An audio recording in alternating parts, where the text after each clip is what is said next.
We're the talk of the town. We're the artists, the actresses, the filmmakers too, meeting Venus. Yeah, we're coming through. Shine your light, let your voices be heard.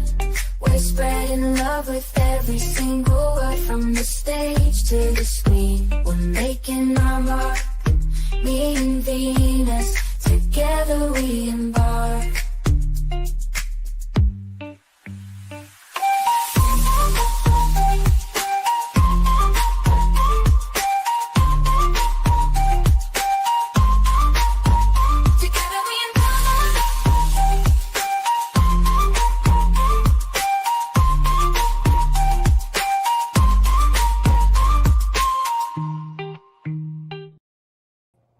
Hello, I'm very happy to welcome actress and filmmaker Kelsey Scott. How are you, Kelsey? How is everything? Oh, I'm great. How are you doing? Thank you very much for joining the live. I'm very happy to talk to you today. Thank you for First, the invitation. I appreciate it. I want to ask you, you're welcome. You told me you are in Hawaii, so Yeah. aloha, I love and I want to, I want to ask you a bit about your upbringing in Atlanta, and how did your interest into art have been shaped, at a young age, and your studies later on in journalism. Oh, okay. Well, you're correct in that I grew up in Atlanta and I was a theater kid. That's where I got my start on the stages of Atlanta. So local productions, some of the best theaters in the Southeast, the Alliance Theater and Jamandi Productions and 701 Productions and the Freddie Hendricks Youth Ensemble of Atlanta. So that's where I developed my love of stage. Before that, I had done just a lot of kind of public speaking, even at a young age, because my grandmother was a writer and she would use me, I guess, as a vessel to share her work with community organizations and schools and churches. And so that's where I first kind of got in front of a crowd in an official capacity, and then quickly shifted into theater. I was at a performing arts high school. So I was doing all the performance things Mhm. as I was growing up. And Yes. then when I decided to go to college, because partly of the love of writing that my grandmother instilled in me, I decided to pursue a degree in journalism. And because I needed another kind of performance aspect to it, I decided to do broadcast journalism because I figured that would still put me in front of a camera in some way. But Yes. it all links back to that time as a youngster. Yes. And did you work as an anchor woman, or you started only it was your studies and you did a transition to acting after finishing your college years?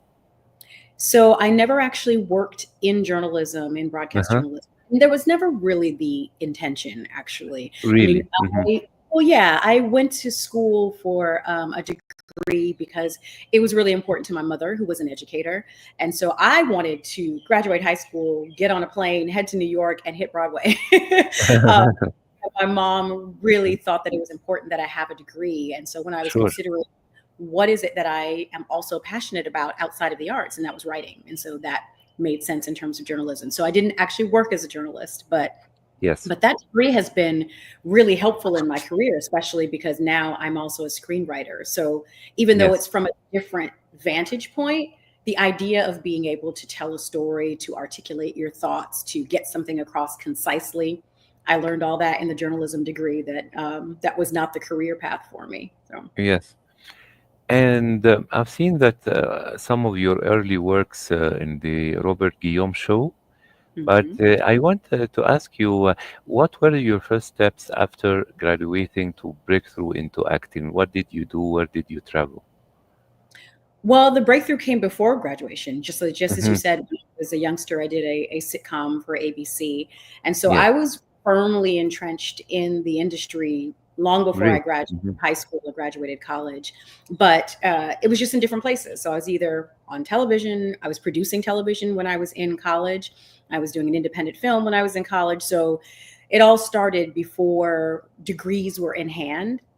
But I would say that once I graduated from grad school, because I got a master's degree in film, which is what's been able to allow me to really have a career as a filmmaker as well as an actress. Um, I moved out to LA and I didn't know anybody. I mean, I'd done that sitcom years before, so the Yes. contacts I had then were long gone. So getting my foothold in this type of career was really about cold calling initially.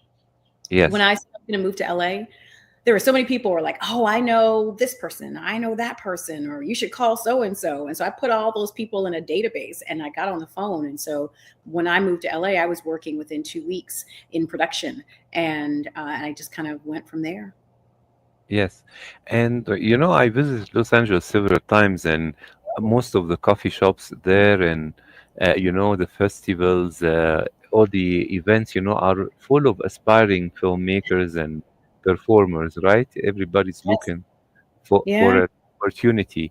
But I've seen that one of your early work was in 12 Years a Slave. And Hmm. myself, working in Luxor film, African film festivals in my country, Egypt, such films interest us a lot, as organizers, So Yes. tell me, how did you land the role in the movie, and how did it change your career as well as an actress? So that project began with a self tape. Uh, Yes. I mean, now that's pretty much the norm. I think it was just really kind of beginning to be a thing then. But so they were shooting in New Orleans. I sent in a tape, and then they Uh-huh. wanted to do a callback, but they wanted the callback to be in person. So I had to fly across the country for the callback. And initially, I was actually reading for a different role, for a smaller role for his daughter, the adult version of his daughter when he comes home. And but then I read for Steve McQueen, for the director. And Yes. after the casting director said, "Wait, Steve wants you to read for another part. Don't go home yet. Don't get back on the plane." So I Uh-huh. said, "Okay." So they gave me the sides for Chiwetel's wife, and I went to a Starbucks for a couple of hours and went over the sides and came back and then put myself on tape in office because Steve had gone on to do some pre-production work, and then ended up landing that role. So it was a risk because at that point I was funding myself flying across the country to do this Yes. callback for, at the time, a much smaller role, and then it ended up paying off greatly for me. And that's definitely been one of the pinnacles of my acting career. I mean, obviously we were fortunate enough to win Best Picture. That gets a lot of eyeballs on you. Sure. And then the subject matter, as you said, the Of importance of course. it, significance of it, it continues to be a talking point. But I Yes. really believe, and I've said this before in other interviews, the greatest impact of that film, I think, are the conversations that it started between people who might not normally have those conversations. I Sure. think it had people thinking about things that were outside of their immediate experience. And that continues to ripple now. I mean, just as you brought it up here, people bring up that role all the time. People are still talking about that film and uh, how it impacted them and what it made them think about, and then what it made them talk about. And some of those conversations are not comfortable, but they're still necessary. So I'm really fortunate to have been a part of that project and glad that I took the risk that ended up paying off. Yeah, yeah. And I remember I've never seen something powerful about the history of African people in the United States for a long time. I imagine I haven't seen something powerful since I used to see when I was a child, Roots, Mm, the television series with Alex Haley, and it yes. had, many stories. But I think also the film, revolutionized the depicting of Africans and Black people, and their history in the United States, how they are portrayed as well in Hmm. later works. But right now, since you told me right now this film give interest in your work as a performer, what did you do next after it? Oh gosh, trying to remember what I did immediately after 12 Years a Slave. That is a great question. I don't remember the very next project, but I Uh-huh. will say probably the project that comes to mind most because of its impact on me Uh-huh. was doing How to Get Away with Murder, that television series. For sure. Um, It's playing it became a cult, I think. It has a cult following right now. Oh yeah. Yeah. Yeah. I mean, pretty much Yeah. everything Shonda Rhimes Yeah. has a following, but yes, How to Get Away with Murder was definitely one of the ones that will stay in the zeitgeist. But yeah, playing that role, playing Rose, Yeah. Wes's mother in the flashback sequences was Yeah. fun for so many reasons, was challenging for so many reasons. I mean, the Haitian accent was something that I definitely had to work with people on because Uh-huh. I wanted to honor that and for it to sound and feel authentic. Her character is something that's completely outside of my sphere of experience. And so studying her, learning her, then getting to do that over multiple seasons. So I got to really dig into the character. It's For different sure. from doing a single guest star. So that was definitely one of my more memorable roles post 12 Years a Slave. Yes, yes. But I've seen that you started to go back uh, again to writing. You Mhm. know, I mean, after your early studies. So you wrote Motives and a sequel, I imagine, as well. Yes. So tell me, what did you aspire to create Motives, and also I've seen a lot of production right now because a lot of networks right now. What did you do to promote it and to pitch it to producers and to current media? So Motives was a work for hire. So it wasn't Yeah. my original idea. It actually kind of brought me back to some filmmakers that I had worked with on that independent film that I was talking about when I was in Yes. college. And so after I got my MFA and came out to LA, my intention was to do it all. I was like, well, I Hmm. have experience on stage and in front of the camera for both film and television. And now I have this degree in film and I'm working my way into this writing and directing. So I'll come out to LA and I'll do everything. And Hmm. I still believe that's possible because that's what I'm doing now. But when I said it then, it was not as popular a concept to be the auteur.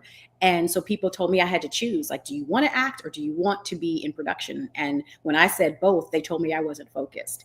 And so I believed them back then. And so I Yeah. put my acting on hold for years actually and focused on building up my resume as a filmmaker because that didn't have as many credits as my acting credits. So Yes. I was writing pretty quickly and working in production. And so the filmmaker that I had worked with in college called me up one day and said, you know, we have this concept for a film. We're looking for a writer. I hear that you're working in production now. Do you have a writing sample?